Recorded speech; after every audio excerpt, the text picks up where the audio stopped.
But first, John, you said today that Christians are equipped to determine who is saved and who isn't. Wouldn't that be considered being, well, sinfully judgmental? You know, judge not lest you be judged? Well, of course not, Carl. The misunderstanding of that verse is absolutely legion. So many people have said, oh, judge not lest you be judged, just applies to not evaluating. It doesn't at all apply to evaluating. What Jesus was doing was condemning the final judgments that were being pronounced on people by the false religionists. In other words, false religionists were, by their own authority, pronouncing damnation on people. And Jesus says, you can't do that. You don't have a right to do that. But at the same time, in the same passage, Matthew 7, he said, by their fruits you shall know them. Jesus called us to inspect a person's life and the byproduct of that life so as to determine their spiritual nature.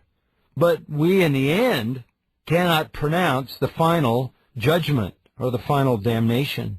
People who don't want scrutiny, people who don't want to be held accountable for what they teach or what they believe, people who don't want to be told they're wrong, they always throw that verse, judge not lest you be judged. People who don't want criticism to fall on them or the people they care about. But that is wrong, just plain wrong.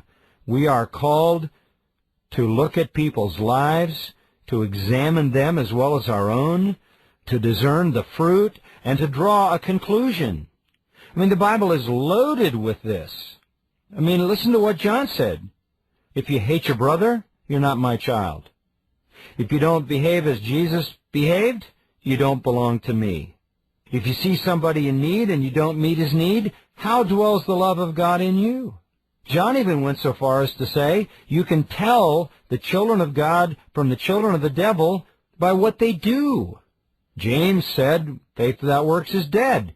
He said, show me your faith by your works. That's the only way you can demonstrate those things. The Apostle Paul said, we've been saved unto good works, which God has before ordained that we should walk in them.